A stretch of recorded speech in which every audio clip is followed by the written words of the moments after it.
우리 이번 주 요절이 시편 34편 8절 말씀입니다. 8절 말씀 짧은 내용인데요, 그래도 귀한 말씀을 같이 한번 암송하겠습니다. 시작. 너희는 여호와의 선하심을 맛보아 알지어다. 그에게 피하는 자는 복이 있도다. 시편 34편 8절 말씀. 아멘. 맛과 복, 그래도 있죠. 맛과 복, 그렇죠. 오늘 이 찬양도 거의 요절하고 잘 맞는 찬양 같습니다. 아주 옛날에 불렀던 찬양인데요. 이 시인이 지금 간증을 하고 있는데, 하나님께 부르짖었더니 하나님께서 환난 가운데서 자신을 구원하셨다는 간증입니다. 그 간증을 하는 가운데 너희는 여호와의 선하심을 맛보아할지어다. 그에게 피하는 자는 복이 있도다라는 하나의 자신의 고백이기도 하고, 또 권면하는 내용을 그 중간에다가 이렇게 꽉 심어 놓은 것이죠. 그러니까 보석과 같이 빛나는 것이죠. 맛보아 알라는 것은 경험하라는 것이잖아요. 경험하라는 것이죠. 맛. 먹어봐야 맛을 아는 것 아니겠습니까? 아무리 눈으로 보고 귀로 듣고 냄새 맡아도 그 맛은 모르지 않습니까? 먹어봐야 알듯이 하나님께서 베푸시는 그런 엄청난 은혜와 사랑들은 경험해야지 안다는 것입니다. 듣고 읽고 이런 거 가지고는 안 된다는 것이죠. 그래서 여호와의 선하심을 맛봐라. 하나님의 임재를 경험하고 하나님의 손길을 느끼고 또 하나님 말씀대로 이루어지는 것들을 경험하고요. 기도한 것이 응답되어지는 것들에게 경험하게 될 때 그것을 우리가 맛봤다, 그렇게 이야기하는 것이죠. 그래서 이론 신앙 가지고는 한계가 있습니다. 우리가 말씀을 잘 알고 묵상하고 또 말씀대로 살려고 노력하는 가운데 중요한 것 한 가지는 뭐냐면 말씀대로 이루어지더라. 말씀대로 순종했더니 약속한 대로 이루어지더라. 이것이 경험되어지지 않으면 이 말씀은 그냥 지식에 머무를 수밖에 없습니다. 정말 힘들고 어려워도 말씀대로 살았더니 하나님이 약속하신 대로 귀한 일들이 일어난다는 것들을 경험하게 될 때 정말로 모든 것들을 투자해서 두려움 없이 말씀에 순종하기 위해서 노력할 수 있게 되는 것이죠. 그래서 어떤 이런 신앙들이 머리에만 있고 입술에만 있는 이런 신앙에서 정말 하나님의 임재와 손길과 숨결과 응답 이런 것들을 경험하게 될 때 그 경험한 것을 가지고 또 말씀을 보면 말씀이 또 다르게 보이는 것입니다. 살아있는 말씀으로 보이는 것이죠. 이런 쪽으로 보면 지식적으로 계속 다가오긴 하는데요, 삶 속에서 하나님의 임재와 손길과 사랑과 능력과 은혜와 응답 이런 것들을 경험하고 나서 말씀을 보면 이 말씀이 그런 것들을 도장을 찍어주는 거죠. 하나님 살아계시다, 응답하신다, 도와주신다, 이 말씀이 그대로 이루어지는 것들을 확인하게 될 때 신앙이 더 풍성해지고 또 하나님에 대한 더 확신을 가지고 살 수 있게 되는 것이지요. 그래서 하나님을 찾는 것이 중요합니다. 여기서 여호와께 피하는 자가 복이 있다 말씀하셨죠. 하나님 어디 계시든지 하나님께 찾아가야죠. 거기 무릎 꿇고 자신의 형편과 처지를 다 쏟아놓고 하나님의 도움의 손길을 기다리는 것, 그게 주께 피하는 것 아니겠습니까? 그러니까 하나님 앞에 나아가고 또 하나님께 구하고 또 하나님을 사모함으로 기다리는 이런 것들이 피하는 것인데, 이런 것들을 통해서 여호와의 선하심을 맛본다는 것입니다. 이 맛본 것이 간증입니다. 맛본 것이 간증입니다. 내가 누구에게가 하나님의 은혜를 이야기할 때 그 맛본 것이 있을 때 간증하게 되는 것이죠. 맛본 것이 없으면 간증하지 못합니다. 그냥 들었던 지식을 가르칠 수는 있습니다. 전달할 수는 있지만 맛보지 못하면 제대로 된 간증은 할 수 없는 것이지요. 우리가 이제 복음을 전할 때도 본인이 예수 그리스도를 만난 감격이 있고 정말 예수 그리스도 때문에 인생이 바뀐 것에 대한 확신이 들고 그분과 동행하면서 경험했던 많은 은혜들이 있을 때 그 예수님을 소개하는 그 음성이라든가 태도라든가 확신이 다 다른 것입니다. 정말 이분 아니면 안 된다라는 절대절명을 경험한 사람은 너 이분 아니면 안 된다고 그렇게 절대절명의 마음으로 전하게 되어 있고요. 그냥 그렇게 깊은 경험 없이 그냥 지식적으로 그냥 습관적으로 이렇게 경험했던 그런 신앙이라면 그냥 툭툭 그냥 던지고 마는 것이죠. 받아도 좋고 안 받아도 좋고 안타까움이 없는 것입니다. 경험한 바가 구체적이지 않기 때문에 그렇습니다. 그러나 본인이 경험한 것이 실제적이고 살아있고 맛보았다면 이게 진짜인데 이게 정말인데 그러면서 그 마음과 태도가 달라져 갈 수밖에 없는 것입니다. 그래서 삶 속에서 하나님의 선하심을 맛보는 것이 복이라고 말씀하고 있습니다. 우리의 삶 속에 하나님께서 다 역사하고 계시고요. 하나님의 능력이 미치지 않는 것이 없고요. 우리의 세미한 음성에도 귀 기울여 주신 하나님이기 때문에 우리가 하나님 앞에 잘 피하고 또 사모함과 간절함으로 그렇게 나서게 되면 우리가 하나님의 선하심을 얼마든지 맛볼 수 있고 하나님의 선하심을 맛보는 그 순간에 하나님이 나와 함께 하시는구나, 하나님 나를 잊지 않으셨구나, 하나님 나와 동행하시는구나, 이런 것들에 대한 확신이 들면서 신앙이 더 다부져지고 또 생명력 넘치는 신앙으로 성장할 수 있게 되는 것입니다. 삶 속에서 선하심을 맛보라고 밥상을 차려놓고 기다리고 계십니다. 믿음과 확신과 사모함과 설레임을 가지고 하나님의 선하심을 맛보면서 행복한 인생 앞으로도 잘 갖고 가시는 여러분 되시기를 주님의 이름으로 축복합니다. 예. 오늘 말씀의 제목은 스데반과 사울인데 오늘은 스데반과 관계된 말씀만 드리고 다음 시간에 또 엮어서 사울까지 이렇게 살펴보도록 하겠습니다. 오늘 말씀은 한 사람이 죽는 장면을 소개하고 있습니다. 죽이려는 자들을 보니까 이성을 잃은 짐승들과 같습니다. 54절 말씀 보시면요, 뒷부분에요, 그를 향하여 이를 갈거늘, 씹어먹을 기세로 이를 뿌득뿌득 갈고 있는 것입니다. 사람을 쳐다보면서 이를 뿌득뿌득 간다는 것만큼 살벌한 일은 없습니다. 내가 너를 씹어먹겠다는 그런 기세 아니겠습니까? 57절 말씀 보시니까요, 그들이 큰 소리를 지르며 귀를 막고 일제히 그에게 달려들어 악에 바친 소리를 지르면서 먹잇감에 달려드는 맹수처럼 그 사람에게 달려들고 있는 것입니다. 사람을 죽이겠다는 마음을 가지고 그를 향해서 소리를 지를 때 그 소리가 악에 바친 소리입니다. 너 죽여버리겠다는 그 소리가, 큰 소리로 외칠 때 얼마나 거기에 살기가 들어가 있겠습니까? 그런 사람들이 소리를 지르면서 맹수처럼 한 사람을 향해서 달려들고 있는 것이죠. 58절 말씀 보시면요, 성 밖으로 내치고 돌로 칠세. 그 한 사람을 멱살잡이하고 질질 끌어내서 성 밖으로 패대기를 쳐버리는 것입니다. 그리고 돌들을 들어서 치기 시작합니다.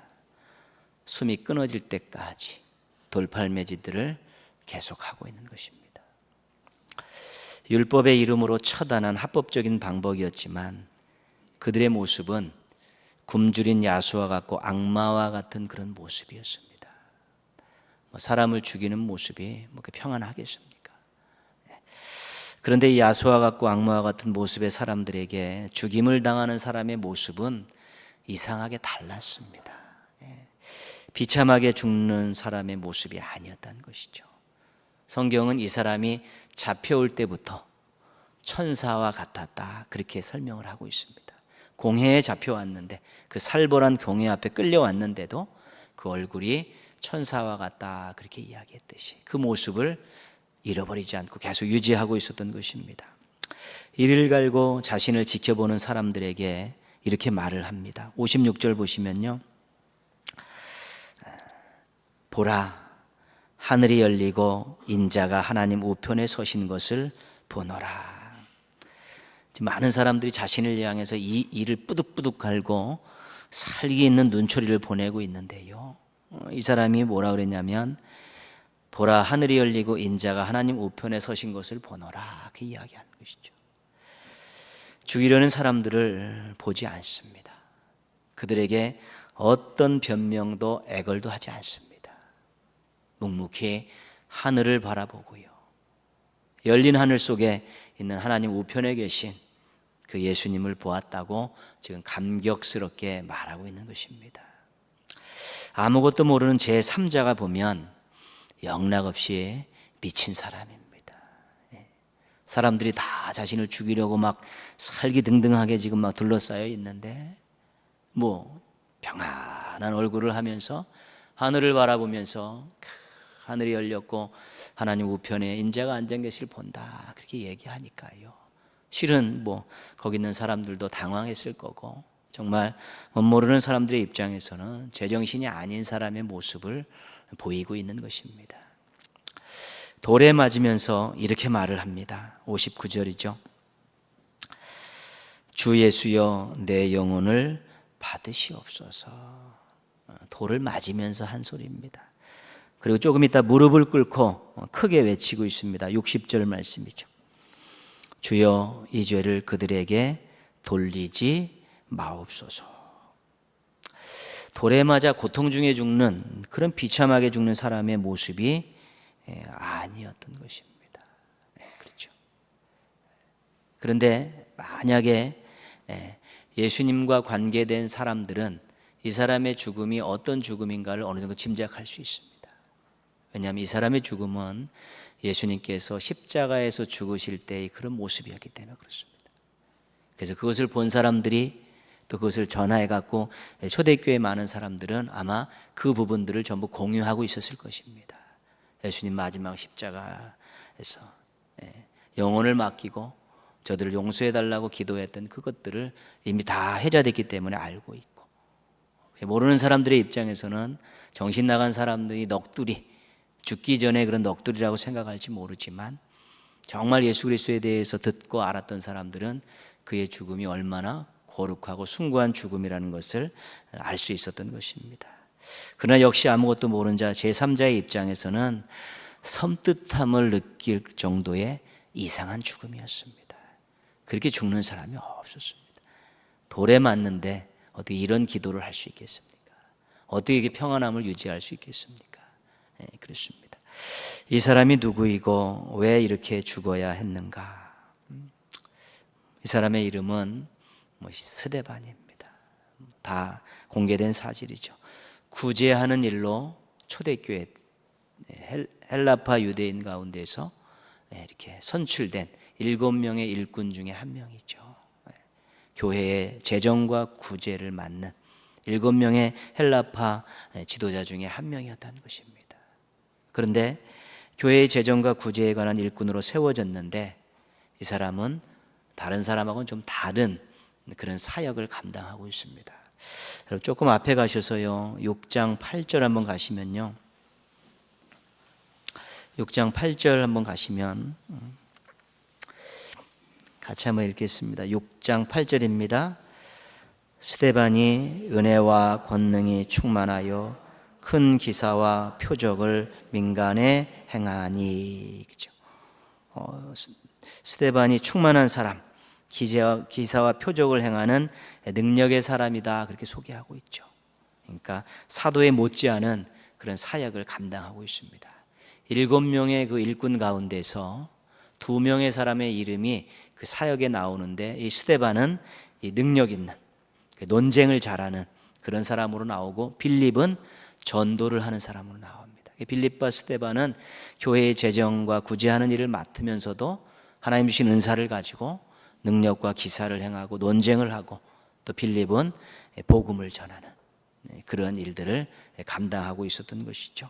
준 사도적인 역할을 감당했던 사람이 7명 중에 스데반과 빌립인데 스데반은 특별히 능력과 논쟁과 굉장히 관계가 있습니다.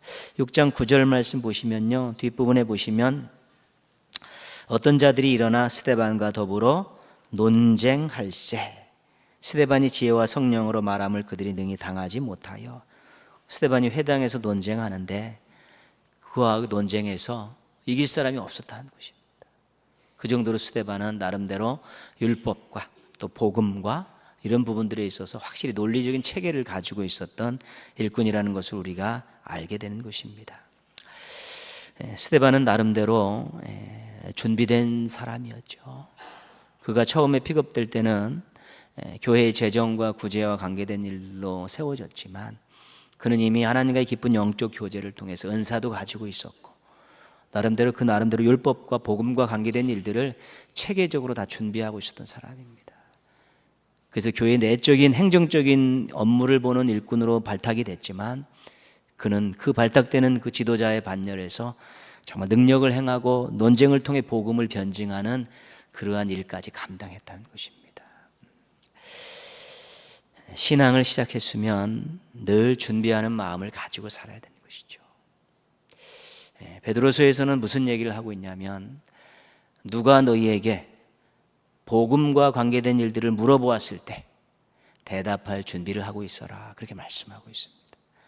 왜요? 우리가 예수 그리스도를 믿고 구원을 받았습니다. 구원 받았는데 우리 예수 그리스도 영접하고 구원 받은 것들을 우리가 말씀을 통해서 다시 정리가 되어져 있습니다. 그래서 너 어떻게 해서 그렇게 됐느냐 그랬을 때 자기의 경험도 이야기하지만 성경에 나와 있는 그런 복음의 진리와 관계된 것들을 쭉 이야기할 수 있으면 더 좋다는 것입니다. 믿어봐, 그런 것이 아니라 말씀에 이렇게 되어 있는데 나는 이런 과정을 거쳐서 예수 그리스도를 믿고 하나님을 아버지라 부르며 살게 됐고 천국을 소망하며 살고 있고 나는 하나님 나라를 참으로 기대하면서 오늘도 그 나라를 향한 순례의 길을 걸어가고 있다라고 준비된 마음으로 이야기하면 그것이 훨씬 더 사람들을 설득하고 또 복음을 전하는데 좋다는 것입니다. 그 나름대로 본인의 장점들은 계속 개발시키고요, 은사를 위해서 늘 기도하고요, 단점들을 보완하면서 우리는 늘 이렇게 깨어있고 훈련하는 모습들을 잃어버리지 않아야 되는 것입니다. 왜냐하면 하나님이 자신을 어떻게 쓰실지 모르기 때문에 그렇습니다. 또 교회 공동체와 또 사랑하는 성도들이 자신에게 어떤 것들을 요구할 날이 있을지 모르기 때문에 그렇습니다.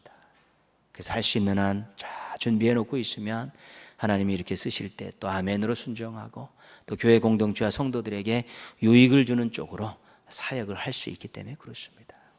배울 수 있을 때 배우고요, 또 말씀도 늘 준비하고 기도 생활 충실히 하면서 늘 하나님 어떻게 사용하시든지 또 누군가 나에게 도움을 요청했을 때 내가 그때를 대비해서 게을리지 않고 안주하지 않고 늘 준비하겠습니다, 이런 마음들 가지고 있으면요 하나님이 그 준비된 것들은 꼭 쓰시게 되는 것입니다. 쓰임받는 기쁨이 대단하고 쓰임받는 것이 큰 복입니다.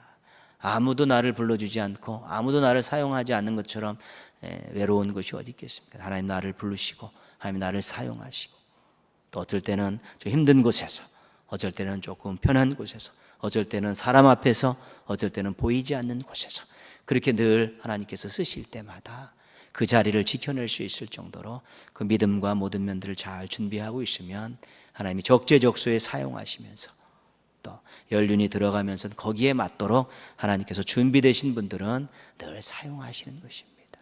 그게 굉장히 중요하죠. 그 신앙에서는 게으름을 굉장히 경계합니다. 잠언 무진장하게 말씀하지 않죠. 게으름, 준비하지 못하는 그런 모습이 게으름이고요, 무관심, 목표를 잃어버린 안주, 그냥 거기서 이 정도면 됐다고 만족하는 자기 만족, 이런 것들을 신앙을 경계하고 있습니다.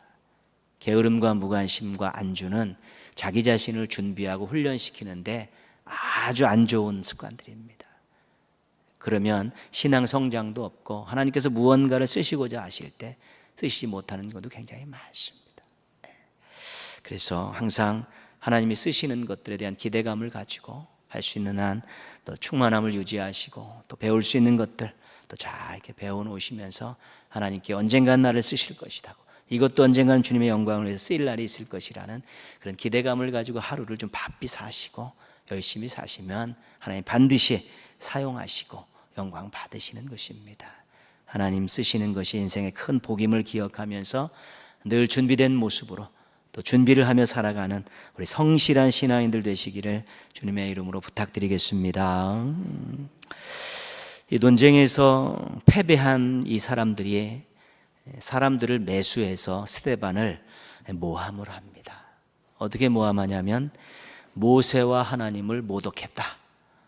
거짓 증인들을 세우고 고소를 하죠. 결국 공회 앞에 끌려가게 됩니다. 이 공회 앞에서 스데반이 설교를 했습니다.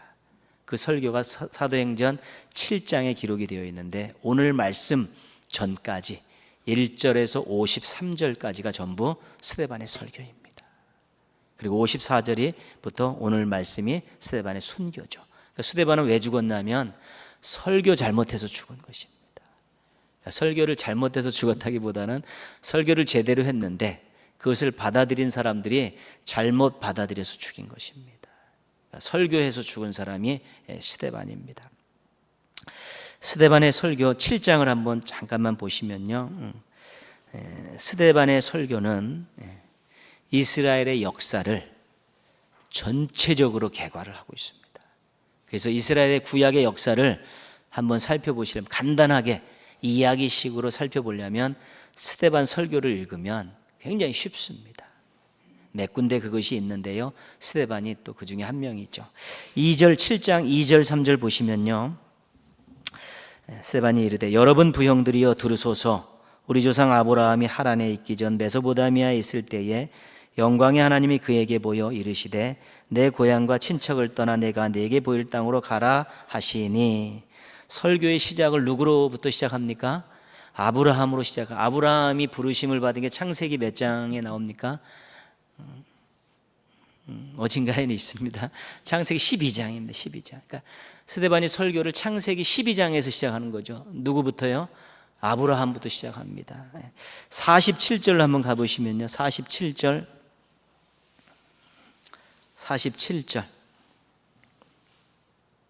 누구 나옵니까? 누가?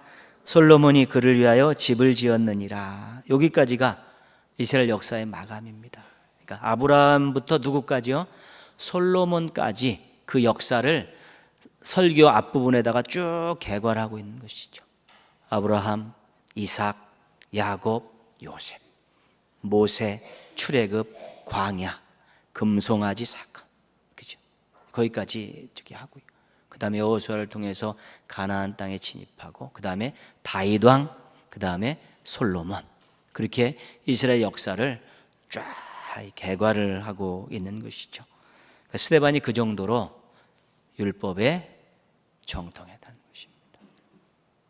하나님 말씀을 그냥 설교하는데 아브라함부터 솔로몬까지 이야기로 쭉 펼치는 것입니다. 그 정도로 말씀을 많이 묵상하고 읽고 연구했던 사람이 스데반이죠. 괜히 쓰임 받겠습니까? 말씀 붙들고 씨름했었던 시간들이 있었기 때문에, 거기서 은혜 받았기 때문에, 그 역사의 주인이 하나님이신 걸 알고 있기 때문에 그가 하나님을 위해서 무언가 다 드릴 준비가 되어 있을 때 하나님께서 그를 사용하신 것입니다. 스데반이 구약의 역사를 기술하면서 솔로몬에서 멈춘 이유가 있습니다. 더 갈 수 있는데요, 무엇을 이야기하고자 했냐면 성전을 이야기하고자 했던 것입니다. 이 설교의 핵심은 첫 번째가 성전입니다. 유대인들이 있는 그곳에서 지금 성전에 대한 이야기를 하려고 1절부터 46절까지 이스라엘 역사를 다 훑고 마지막에 솔로몬으로 딱 마감을 하는 것이죠. 그럼 47절부터 무슨 얘기가 나오겠습니까? 성전 얘기가 나오는 것이죠. 47절 48절 한번 보시면요, 47절 우리가 읽었죠. 솔로몬이 그를 위하여 집을 지었느니라. 48절 읽겠습니다.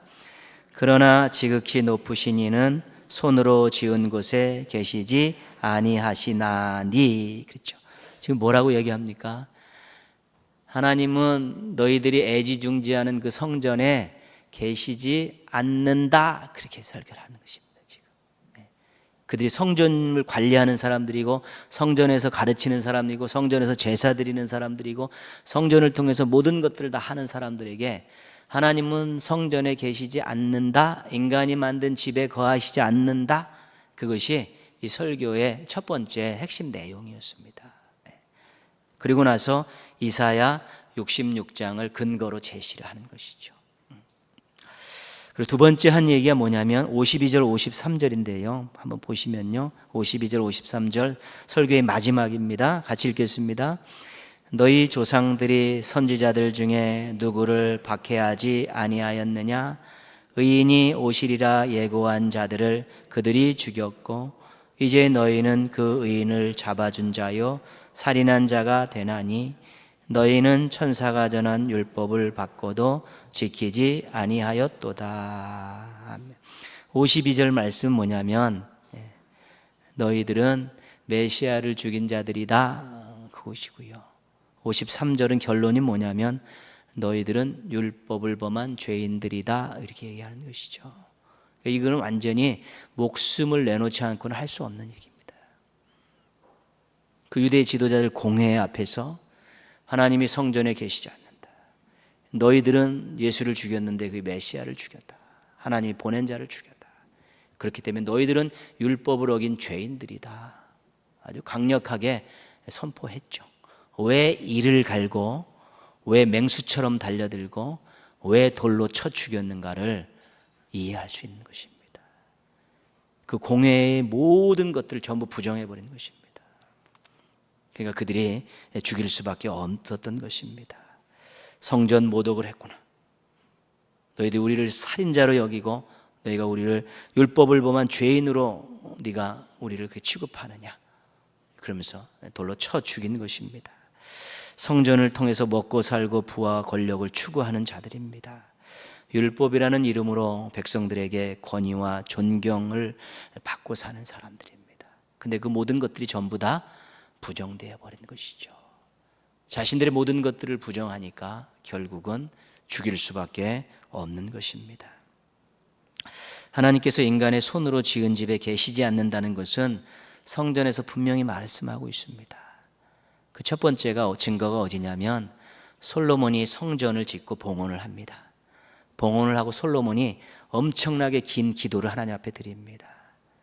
근데 그 기도 중에 아주 반복적으로 나오는 이야기가 뭐냐면 하나님, 우리 백성들 가운데 이방인들이 죄를 짓고 이 성전을 향해서 기도할 때 주는 계신 곳 그 하늘에서 들으시고, 그렇게 말씀합니다. 솔로몬의 기도 내용입니다. 우리 백성들이 지도자들이 이방인들이 성전을 향해서 기도하고 회개할 때 주는 계신 곳 그 하늘에서 들으시고 용서해 주십시오, 응답해 주십시오. 그게 솔로몬 기도의 핵심 내용입니다. 성전 봉헌 기도입니다. 그것이. 그러니까 성전을 짓긴 졌는데 하나님은 어디 계시다는 겁니까? 하늘에 계시다는 것이에요. 이사야 66장 말씀 뭐냐면 하늘이 하나님의 보좌고 땅이 하나님의 발등상이라는 것입니다. 그래서 하나님을 인간이 지은 그 집 안에다가 우겨놓지 말라는 것입니다. 하나님이 그 안에다가 우겨놓는 분이 아니라는 것입니다. 이방 신들은요 다 형상을 만들죠. 형상을 만들어서 신전에다가 갖다 놓습니다. 그러면 당신 여기 계셔야 됩니다 합니다. 절대로 스스로 못 움직입니다. 갖다 놓은 그대로 앉아 있어야 되는 것이죠. 하나님 그렇지 않다는 것입니다. 하나님 형상 절대로 못 만들게 하셨습니다. 그 짓 할까 봐요. 이 우상 형상도 만들지 말라고 했지만 하나님 형상도 만들지 말라는 것입니다. 왜요? 하나님 형상 만들면 어떤 짓 합니까? 집 지어놓고 그 안에다가 형상 갖다 놓고 여기 계셔야 됩니다, 그렇게 얘기한다는 것이죠. 하나님은 하늘에 계시, 하늘을 보좌 삼고 땅을 발등상 삼고 온 우주 만물을 다 통치하시는 그분을 인간이 집을 지어놓고 화려하게 지어놓고 그 안에다가 막 우겨놓고 이 안에 계셔야 된다는 그따위 짓 하지 말라는 것입니다. 이미 솔로몬이 성전 봉헌 기도를 드릴 때 하나님이 이 안에 계시지 않는다는 거예요. 이름으로 영광으로 임재하시는 것이지 하나님 존재 자체가 그 안에 들어가시는 게 아니라는 것입니다. 이사야도 그렇게 이야기하고요. 그거를 스데반이 성경의 예를 들어서 그렇게 얘기한 것입니다. 그런데 그들은 돌로 쳐 죽인 것이지요. 율법을 가장 많이 알고 있다는 자들이, 율법을 가르치는 자들이 율법에 있는 그대로 스데반이 설교를 했는데도 자신들의 이득과 반하니까 돌로 쳐 죽이는 것입니다. 그래서 우리가 늘 말씀을 가까이 하고요, 또 말씀을 또 저 같은 경우는 가르치기도 하고, 여러분들도 아이들 가르치기도 하고, 구역에서 말씀 전하기도 하고요, 또 우리가 늘 말씀을 읽고 묵상하고 그렇지만요, 때로는요 그 말씀에 반한 행동들을 쉽게 할 수 있다는 것입니다. 내 이익이 중요하고 내 감정이 중요하고 내 자존심이 중요하면 말씀에 반하는 행동들을 우리들이 얼마든지 할 수 있는 가능성을 가지고 있다는 것을 인정하고 살아야 되는 것입니다. 겸손히 무릎 꿇고 기도하지 않으면 매일 그런 우를 범할 수 있습니다. 다 알고 있으면서도 이게 하나님 뜻이 아니라는 것, 말씀에 어긋나는 거 알고 있으면서도 때로는 자신의 이득과 또 자존심과 감정과 반할 때 그런 일을 서슴없이 저지를 수 있는 가능성이 다 있다는 것입니다. 저도 그렇고 우리 모두가 다 그런 것입니다. 그래서 말씀 앞에 정직히 서는 것이 중요하고요, 말씀대로 살게 해달라고 기도하면서 하루를 시작하는 것이 얼마나 중요한지 모릅니다. 이들이 정말로 율법을 맡은 자들이 그 율법에 관계된 그대로 전했음에도 불구하고 자신의 이득과 맞지 않더라고 사람을 죽인 이 모습들이 사람들 마음속에 다 있다는 것입니다. 우리들 모습 속에도 얼마든지 나타날 가능성이 농후하다는 것입니다. 깨어 기도해야 되고요, 늘 매일매일 말씀으로 자신을 쳐서 복종시키는 그런 끊임없는 훈련들이 있어야 되는 것이죠. 쉽게 안 변합니다. 사람 얼마나 몸부림쳐야지 변하는지 모릅니다. 근데 몸부림치는 자에게 성령님께서 역사하셔서 변화를 주시는 것입니다. 자기가 위기감을 느끼고 이래서는 안 되겠다는 마음을 가지고 말씀 붙들고 몸부림칠 때 성령님께서 역사해 주시는 것입니다. 그러면서 우리가 조금씩 변화되어지는 것이죠. 이미 오랫동안 우리가 옛사람의 모습으로 살았었고 또 오랫동안 또 하나님과 무관한 삶을 살았다면 그것이 우리의 삶 속에 뼛속 깊이 다 새겨져 있습니다. 그것들을 걷어내고 새롭게 다시 입히는 과정은 굉장한 노력이 필요하고 하나님 주시는 엄청난 은혜가 필요하기 때문에 늘 우리가 개인 경건 생활 충분히 갖고요, 또 예배 시간에 나와서 말씀 배우고 또 나름대로 기도 시간에 처절하게 기도하는 그런 모습들을 통해서 우리 속에 녹아져 있고 새겨져 있는 것들을 뜯어내고 긁어내고 그러면서 새롭게 은혜로 덧입혀가는 그런 모습들이 이제 필요하다는 것입니다. 스데반이 그렇게 설교를 잘했는데 이 설교를 듣는 사람들의 그런 자존심과 이기심과 탐욕과 그런 권위주의 때문에 그가 죽임을 당한 것이지요. 스데반은 의인입니다. 말씀 붙들고 살고 말씀을 제대로 가르치며 살았기 때문에요. 그렇지만 스데반은 순교자입니다. 왜냐하면 하나님 말씀 때문에, 하나님의 영광 때문에 죽임을 당했기 때문에 그렇습니다. 의인은 뭐냐면 하나님 뜻대로 살려고 하는 사람이 의인입니다. 그래서 우리의 의인은 하나님과 좋은 관계를 맺은 사람이 의인입니다. 그러니까 누구와 예수 그리스도를 믿으면서 우리가 하나님과 관계가 시작됐습니다. 우리 의인입니다. 그러나 그 관계가 틀어지지 않도록요, 포도나무 가지가 포도나무에 잘 붙어 있듯이 늘 좋은 관계를 유지하고 그 말씀대로 살려고 할 때 그 의인이라고 이야기하는 것이고요. 순교자는 뭐냐면 주님을 위해서, 진리를 위해서, 주님의 영광을 위해서 수고하고 희생할 줄 아는 사람들은 다 순교자입니다. 꼭 목숨을 버리는 게 순교자가 아니라 삶에서 자신의 권리를 또 자신이 누려야 될 것들을 주님을 위해서 포기할 줄 알면 그게 순교자입니다.